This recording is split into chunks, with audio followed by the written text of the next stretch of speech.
Bonjour, bienvenue sur notre webconférence sur le thème recruter et intégrer vos futurs cadres avec l'APEC et l'ARDAS. Avant de démarrer, je vous propose que nous testions ensemble si vous m'entendez, si vous me voyez correctement au travers donc de l'espace de questions-réponses qui est à votre disposition en bas à droite de votre écran. Donc si vous pouvez m'indiquer effectivement que tout se passe bien pour vous et ensuite on démarre.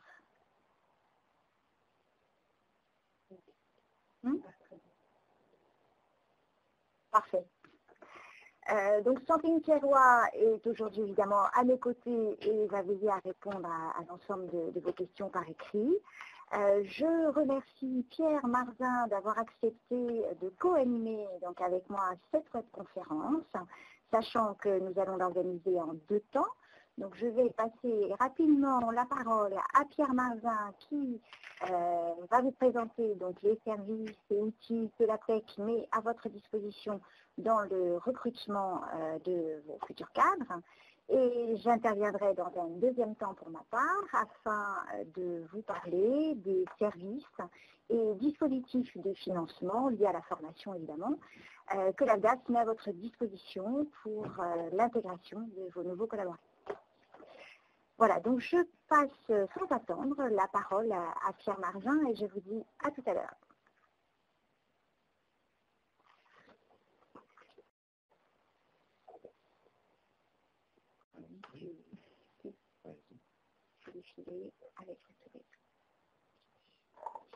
Bonjour à tous, donc Pierre Marzin, je suis là avec Véronique Jean pour vous présenter les possibilités qu'offre l'APEC en matière de recrutement de cadres et d'agents de maîtrise, puisque nous nous adressons à ces 2 populations. Alors d'abord un petit rappel, nous sommes un organisme paritaire comme la DAS, financé par une cotisation que les entreprises et que les cadres payent. Ce qui veut dire que tous les services que je vais vous présenter ce matin sont des services qui sont dus au titre de la cotisation. Ça, c'est une première chose. Alors, une petite échelle de nos interventions. On intervient auprès de près de 40 000 entreprises avec un traitement de plus de 500 000 offres par an. Et nous nous adressons, c'est une de nos recommandations du conseil d'administration, de nous adresser plus particulièrement aux entreprises de moins de 250 salariés, donc aux PME, d'où l'intervention de ce matin. Et nous accompagnons donc plus de 100 000 cadres et jeunes diplômés, puisque nous sommes ouverts à ces 2 types de populations. Alors, qu'est-ce que c'est que l'offre en matière de recrutement concernant proposée par l'APEC? Ce sont d'abord des offres qui sont à distance sous plusieurs formes. À la distance, avec un accès via apec.fr, et à distance par téléphone, puisque nous avons un certain nombre de services qui sont proposés par téléphone, et ensuite en proximité, puisque des consultants tels que moi peuvent venir vous rencontrer pour vous aider dans vos démarches de recrutement. Voilà, donc ces 3 modes de services peuvent aussi être liés en plusieurs temps, c'est-à-dire qu'il peut y avoir une seule consommation comme plusieurs rendez-vous. Ça peut être en individuel comme ça peut être en collectif et on va voir dans le détail. Alors, optimiser les recrutements, c'est l'un de nos premiers axes de travail, en diffusant des offres d'emploi, puisque c'est notre première mission pour rechercher vos nouveaux collaborateurs. Ensuite, c'est de vous aider à prendre contact avec des cadres en direct en utilisant par exemple la CVTech. La CVTech est régulièrement remise à jour puisque c'est plus de 25 000 CV qui sont renouvelés tous les mois. Et là-dessus, on peut vous aider à mieux utiliser ces services via des ateliers qui peuvent prendre la forme d'ateliers liés à la marque employeur, comme c'est proposé sur ce slide. Cette question de la marque employeur peut être diffusée et augmentée par l'utilisation de la page entreprise. Donc là, la page entreprise, c'est la possibilité de présenter votre entreprise et ses opportunités de carrière ainsi que ses offres. Alors ça vient à la fois en complément de l'offre d'emploi que vous pouvez diffuser et à la fois en première impression, puisque les cadres peuvent consulter toutes les pages d'entreprise qui sont mises à disposition qui leur sont mises à disposition. Troisième élément lié à la marque employeur, c'est la possibilité de vous référer à un livre blanc qui a été écrit sur ce thème avec LinkedIn, où on vous présente un certain nombre de manières de déployer votre marque employeur. Les services à distance par téléphone peuvent être de la nature suivante. Vous pouvez, par exemple, vous faire aider pour obtenir excusez-moi, je vais chausser mes lunettes parce que pour savoir quel est le besoin qu'il y a autour des postes que vous recherchez. Imaginons, je recherche un contrôleur de gestion en Bretagne Sud et je voudrais savoir quel est le marché de ces contrôleurs de gestion. Est-ce que je vais en trouver beaucoup? À quel prix je vais les trouver? Quels sont mes concurrents? Ce qui va me permettre d'affiner la façon dont je vais élaborer l'offre d'emploi. Ça, c'est donc le service qui s'appelle Flash Conseil Entreprise et qui est donc qui est accessible à distance par téléphone. Voilà le téléphone qui s'affiche, donc le 0809 361 336. Et là, on va vous répondre à toutes les questions qui seront les vôtres concernant votre offre d'emploi ou même toutes questions liées au recrutement que vous êtes tout à fait légitime à vous poser. Les services à distance par téléphone peuvent aussi vous permettre d'avoir une vision plus complète des besoins qui se révèlent dans votre région. Ça s'appelle votre potential sourcing et là on va vous envoyer un résumé de la situation qui est la situation de l'emploi dans votre région sur le recrutement que vous souhaitez faire afin d'être dans une situation de connaissance de marché et d'adapter l'offre si besoin. Les services à distance par téléphone sont aussi, et ça c'est un nouveau service qui a été lancé en 2016, la possibilité de se faire aider pour rédiger une annonce. Ça s'appelle, c'est le service aide à la rédaction d'offres. Voilà, j'ai besoin de recruter un contrôleur de gestion pour rester sur cet exemple. Ça fait longtemps que je n'en ai pas recruté et je vais du coup me faire aider par un conseiller sourcing de la paie qui va m'aider à élaborer mon offre avec les bons mots-clés, avec les bonnes formations, avec le bon vocabulaire qui s'adressera donc aux cadres qui sont ceux de votre cible. Deuxième service lancé en 2016, c'est le Sourcing Plus. Alors là, on va s'appuyer sur l'offre qui aura été rédigée avec notre aide, mais en plus, votre offre va être poussée auprès des candidats qui sont dans la CVTech, ainsi que il va y avoir la possibilité d'avoir une présélection, puisque c'est nous, APEC, qui allons recevoir les candidats avant de vous adresser les candidats qui vous conviennent. J'accélère un petit peu. Le conseil de proximité en collectif, c'est une gamme de 5 ateliers. On en a évoqué un lié à la marque employeur tout à l'heure. Les 4 autres 3 sont liés au recrutement, comment utiliser la CVTech, comment mieux questionner en entretien de recrutement et comment rédiger une offre d'emploi. Et le 5e, c'est comment mettre en place les entretiens professionnels qui sont liés à la nouvelle loi portant réforme sur la formation professionnelle. Le conseil et puis le conseil en proximité en collectif, ça peut être aussi des matinales liées à l'exploration et l'utilisation de nos études, puisque nous sommes aussi un observatoire dans l'emploi cadre et qu'on vous produit tous les ans 50 à 70 études qui ont pour objectif d'être des aides à la décision. Et pour valoriser certaines de ces études et pour vous tenir au courant des évolutions des RH ou des perspectives de recrutement ou des nouveaux modes de recrutement, on vous propose des matinales, ça dure 2 heures, c'est donc le matin comme l'on l'indique, et c'est sous forme de conférence, c'est aussi l'occasion de partager entre pairs. Et cela, vous pouvez être au courant de toutes ces informations en vous abonnant à la newsletter. Cette newsletter, vous pouvez y avoir accès quand vous allez rencontrer votre consultant qui va venir avec vous faire un point sur le développement de vos pratiques RH et vous aider à mieux utiliser les différents services que je vous présente ce matin. Donc, 2 autres événements, alors là, on est plutôt dans une démarche d'entreprise citoyenne où on vous propose de venir faire part de votre expertise auprès de jeunes qui seraient en recherche d'emploi accompagnés par l'APEC.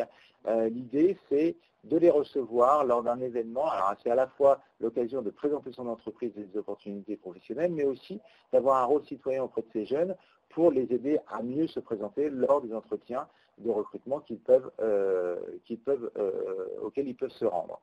Donc, c'est un donnant-donnant, à la fois j'expose mon entreprise et à la fois je rends service à ces jeunes diplômés accompagnés par l'APEC. Deuxième événement, c'est celui des salons. Alors là, on sort de la cotisation pour rentrer dans un service payant, puisque nous continuons à vendre des services en plus de nos cotisations. Donc les services payants proposés par l'APEC, c'est les salons de l'APEC, c'est les bilans de compétences, et ce sont aussi les services d'ingénierie sur mesure. Voilà, vous avez rapidement brossé l'ensemble des services qui vous sont proposés par l'APEC pour mieux recruter et mieux renforcer vos pratiques RH. Vous pouvez prendre contact avec vos consultants, nous sommes organisés par zone géographique, et ça peut être l'occasion de faire le point sur vos pratiques et sur l'ensemble des services, puisque je n'ai pas présenté l'intégralité des services de l'APEC qui vous est proposé. Voilà, il me reste à vous remercier de m'avoir écouté. Je vous laisse avec Véronique Jean qui prend la parole à ma suite.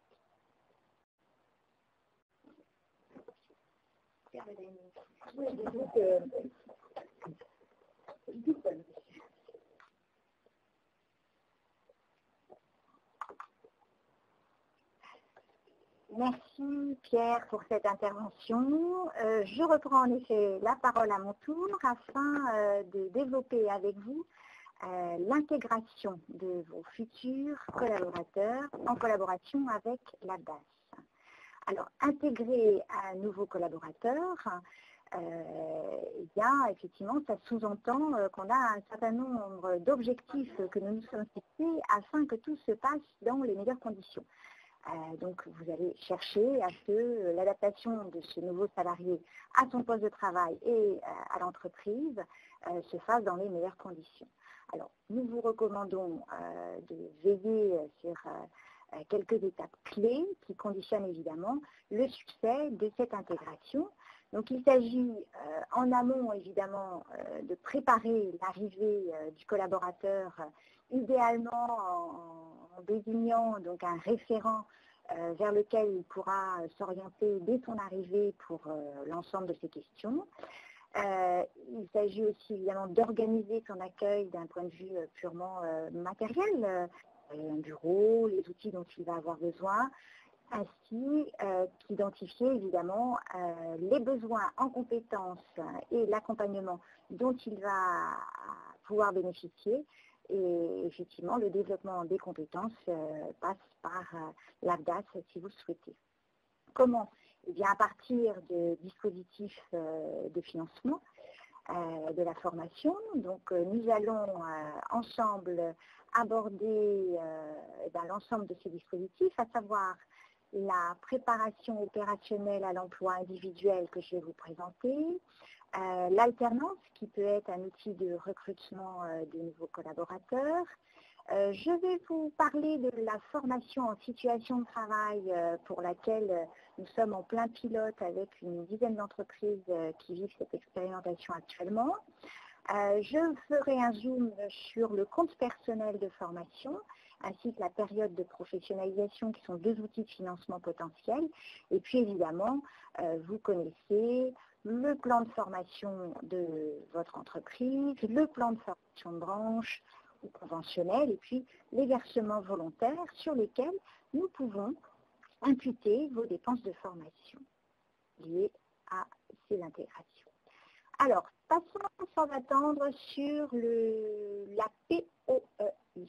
Donc, un zoom sur ce dispositif, c'est quoi? La préparation opérationnelle à l'emploi vise donc des demandeurs d'emploi qui ont répondu à une annonce et par l'intermédiaire de laquelle donc vous avez fait leur connaissance. Donc ce sont des candidats qui vous intéressent, c'est un candidat qui vous intéresse, mais pour lequel vous repérez un besoin de formation qui, une fois satisfait, lui permettra d'occuper pleinement le poste que vous souhaitez lui confier. Donc vous allez pouvoir lui faire bénéficier d'une formation, donc au maximum de 400 heures, donc il y a quand même de la marge, qui va être financée soit par le Pôle emploi, le FPCP et votre OPTA, donc nous-mêmes, sachant qu'au sortir de cette formation, laquelle, vous l'avez compris, va se dérouler avant la signature du contrat de travail, eh bien, vous avez pour objectif, évidemment, au sortir de cette formation, de signer avec lui, donc soit un CDI, soit un CDD de 12 mois, ou bien un contrat de professionnalisation ou un contrat d'apprentissage. Donc c'est un dispositif, la POE, qui est assez mal connu, et donc il me semblait pertinent de vous le rappeler comme un véritable outil de recrutement, sachant que la formation qui a lieu en amont, évidemment, est transparente pour l'entreprise. Un petit zoom rapide sur les aides à l'embauche. Alors, vous avez un certain nombre d'aides qui sont à votre disposition lorsque vous intégrez un nouveau collaborateur. Vous connaissez certainement la GFIP qui met à votre disposition des aides concernant les travailleurs handicapés. Vous pouvez bénéficier d'exonération de charges dès lors que votre entreprise est installée sur une zone dite défavorisée. Excusez-nous pour le son de la rue. Vous avez également des exonérations de charges liées à la loi Fillon, que vous connaissez peut-être, une prime à l'embauche destinée aux PME de moins de 250 salariés qui s'élève à 500 € par trimestre. Vous avez aussi des contrats particuliers, le contrat unique d'insertion, le contrat d'avenir, qui donne accès à un soutien assez conséquent sur le coût des salaires du nouveau collaborateur. Et puis vous avez une prime liée au contrat de génération que je vais aussi vous présenter dans le détail. Alors vous retrouvez toutes ces informations sur le site de la GFIP, agfip.fr, ou bien sur le site du ministère, travail-emploi.gouv.fr. Un zoom sur l'alternance. Donc les recrutements en alternance se font sous deux types de contrats, le contrat d'apprentissage et le contrat de professionnalisation. Alors il faut savoir que nos voisins européens utilisent très volontiers ce type de contrat pour intégrer leurs collaborateurs, et ce, quel que soit le niveau de formation initial. Nous avons de plus en plus de jeunes gens qui ont déjà un haut niveau d'études et qui vous proposent de faire une dernière année de spécialisation en alternance. Et donc ce sont des profils évidemment qui justifient qu'ils soient embauchés dans le cadre du statut de cadre. Et de fait, c'est la raison pour laquelle il nous a semblé intéressant de refaire un petit zoom rapide sur ce type de contrat. Alors, pour vous donner un ordre d'idée, nos voisins européens dont je vous parlais utilisent largement ce type de contrat. Les Anglais sont quasiment à 20% de leurs effectifs. Les Allemands approchent plutôt des 25%. Alors que les entreprises françaises sont tout juste à 4% d'embauche en alternance. Alors, quelles sont les aides à l'embauche auxquelles vous avez le droit dans le cadre de ce type de contrat? Donc, sachez que vous avez un kit méthodologique et un outil très complet que vous pouvez télécharger sur notre site et dans lequel vous retrouverez beaucoup d'informations sur ces deux contrats. Moi, pour l'instant, je vais plutôt m'attacher au contrat à proprement dit et aux aides auxquelles il vous donne accès. Alors, concernant le contrat d'apprentissage, vous avez toujours évidemment la GFIP qui peut intervenir auprès de vous. Vous avez des aides au recrutement liées au premier apprenti, la prime apprentissage de 1 000 € par année de formation. Vous avez la prime d'aide au TPE pour les moins de 11 salariés dès lors que vous embauchez un jeune apprenti mineur. Des exonérations de charges patronales, donc selon les effectifs qui sont également très conséquentes, et puis un crédit d'impôt qui s'élève tout de même à 1 600 € par contrat d'apprentissage. Là encore, vous retrouvez beaucoup d'informations sur le site de la GFIP et sur celui de l'URSSAF. N'hésitez pas à vous connecter. Alors, concernant le contrat de professionnalisation, la GFIP, évidemment, et puis des aides liées à l'embauche de demandeurs d'emploi dans le cadre du contrat de professionnalisation. Donc, si ce demandeur d'emploi a plus de 26 ans, l'aide est de 2 000 €. S'il a plus de 45 ans, l'aide est également de 2 000 €. Il faut savoir que ces deux aides sont cumulables.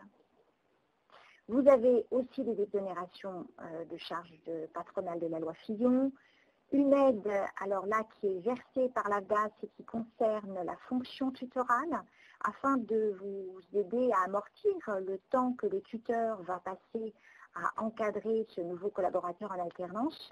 Et bien, dès lors que le tuteur aura suivi une formation tuteur que nous prenons complètement en charge sur les fonds mutualisés, donc sans que ça impacte vos budgets, et bien, dès lors qu'il aura fait cette formation, nous vous verserons 1 380 € pour vous indemniser du temps qu'il va passer à accompagner le jeune, si le tuteur a moins de 45 ans.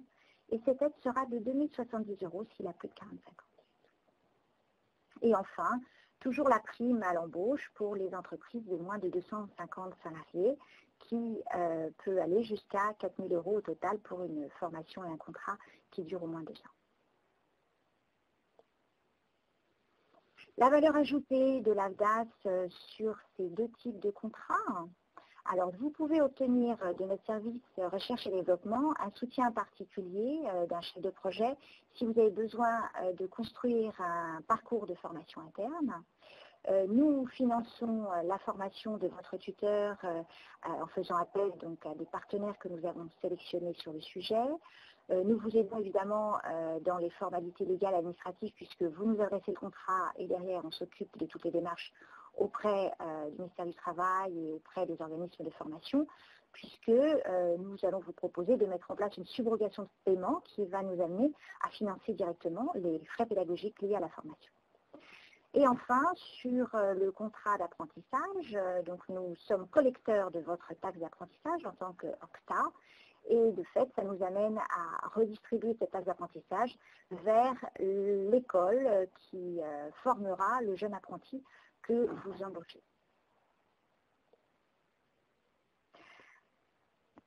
Sans transition, passons au sujet de la formation en situation de travail. Donc, comme je vous le disais tout à l'heure, c'est une expérience, donc une expérimentation à laquelle se prête une dizaine d'entreprises en ce moment avec l'AFDAS. Donc, qu'est-ce que c'est? Eh bien, c'est simplement reconnaître désormais quelque chose qui s'est toujours fait dans une entreprise, à savoir vous former évidemment tous vos collaborateurs sur le terrain au travers de leurs activités sur leur poste de travail. Eh bien, aujourd'hui, cette action va pouvoir être reconnue en tant que telle et de fait être prise en charge. Donc vous êtes une entreprise ou une fonction RH d'une entreprise et puis vous avez un collaborateur apprenant, donc soit effectivement un nouveau collaborateur qui vient d'arriver ou même un collaborateur en poste qui a besoin de développer ses connaissances et ses compétences et vous savez que vous avez en interne évidemment ces compétences qui sont détenues par les collaborateurs. Eh bien, vous pouvez, dès lors que vous avez un référent FEST, référent formation en situation de travail, qui souhaite participer à cette mission, eh bien, vous pouvez effectivement lui permettre de bénéficier d'une formation prise en charge par l'AFDAS pour conduire ce projet qui va consister à construire un parcours qui sera suivi par l'apprenant en interne afin que les collaborateurs qui détiennent les compétences visées eh bien, puissent effectivement les transmettre à cet apprenant. Donc vous l'avez compris, c'est désormais une valorisation finalement de ce travail qui a toujours été fait au sein des entreprises, qu'il est possible de mener. Donc une valorisation qui nous amène à prendre en charge la formation du référent et vous permettre d'imputer sur vos dépenses de formation eh bien, les différentes heures qui seront suivies par ce collaborateur apprenant. Si vous êtes intéressé par ce dispositif, sachez qu'il sera étudié donc après cette expérimentation au printemps afin de devenir un véritable dispositif à la disposition de toutes les entreprises. Donc n'hésitez pas à revenir vers nous à ce moment-là.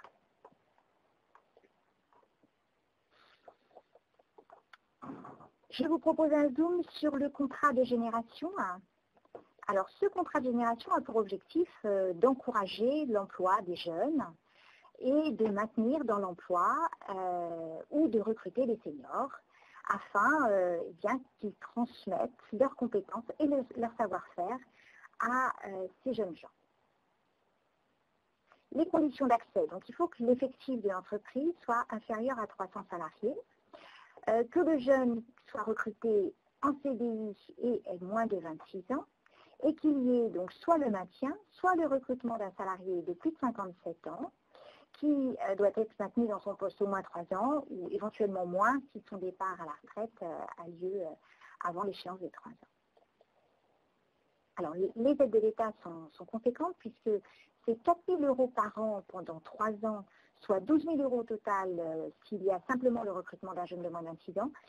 Et cette prime est doublée, donc elle passe à 8 000 € par an, donc 24 000 € sur 3 ans, si vous recrutez à la fois un jeune et un senior de plus de 57 ans.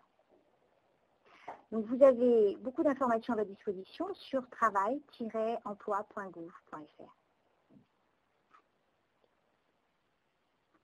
Je vous propose un petit zoom rapide sur la période de professionnalisation. C'est un dispositif auquel on ne pense pas à premier abord pour l'intégration d'un nouveau collaborateur. Et de fait, vous avez d'autres dispositifs prioritaires, mais il est malgré tout utilisable. Donc pour les salariés embauchés en CDI, dès lors que la formation envisagée fait au moins 70 heures, donc un titre, un diplôme, ou de reconnaissance potentielle dans la convention collective, ou bien, donc, si elle fait moins de 70 heures, il faut qu'elle soit inscrite à l'inventaire des certifications professionnelles ou éventuellement s'inscrire dans le cadre d'un abondement CPF ou d'une IAE. L'objectif de la période de professionnalisation, donc accessible assez rapidement pour tout collaborateur, eh bien, c'est évidemment de favoriser l'évolution des compétences et d'élargir leur champ d'activité. Un zoom rapide sur le CPF, le compte personnel de formation. Donc le CPF, c'est un dispositif qui a pris la relève du DIF depuis le 1er janvier 2015, comme vous vous en souvenez certainement. Et chaque collaborateur, depuis le 1er janvier 2015, capitalise 24 heures de formation sur son compte. Compte qui le suit dès son entrée sur le marché de l'emploi, qu'il soit salarié, qu'il ait des périodes en tant que demandeur d'emploi, et compte qui peut être aussi mobilisé si on a affaire à un jeune qui n'a aucune qualification. Sachez que le Pôle emploi peut mobiliser le CPF pour cette catégorie de jeunes gens qui sortent de l'école sans qualification. Bon, évidemment, ce n'est pas le sujet aujourd'hui puisqu'on est plutôt axé sur les jeunes cadres. Quoi qu'il en soit, c'est un dispositif que vous pouvez envisager d'utiliser avec les collaborateurs entrants, sachant que les formations sont quand même limitées. Les formations sont celles inscrites sur les listes nationales, interprofessionnelles, régionales, ainsi que les listes de branches. Les financeurs, ce sont les différents OPCA, donc l'AFDAS en l'occurrence vous concernant. Vous pouvez aussi cofinancer un projet en CPF. Un salarié qui veut mettre son CPF en place hors temps de travail peut évidemment le cofinancer. Et puis, nous ne manquons pas de solliciter des institutions qui veillent à nous verser des subventions pour vous aider à financer des projets en CPF.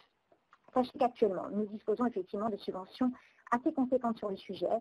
Donc, typiquement, un salarié qui dispose d'un nombre d'heures qui ne lui suffit pas à mettre en place un projet peut, malgré tout, le mettre en place avec notre soutien grâce aux subventions dont on peut disposer. Donc, n'hésitez pas à leur proposer de se rapprocher de la date et de nos conseillers. Alors, un petit récap sur tout ce que je viens de vous dire. Les contributions, les subventions, les dispositifs que nous mettons à votre disposition pour financer des projets de formation liés à l'intégration d'un nouveau collaborateur, cadre. Donc, vous pouvez mobiliser votre plan de formation légale, vous pouvez mobiliser les versements volontaires que vous nous confiez dans le cadre de la convention de gestion que nous signons ensemble pour un certain nombre d'entreprises. Vous pouvez évidemment mobiliser les financements du plan de formation conventionnel ou de votre plan de formation de branche si vous en avez.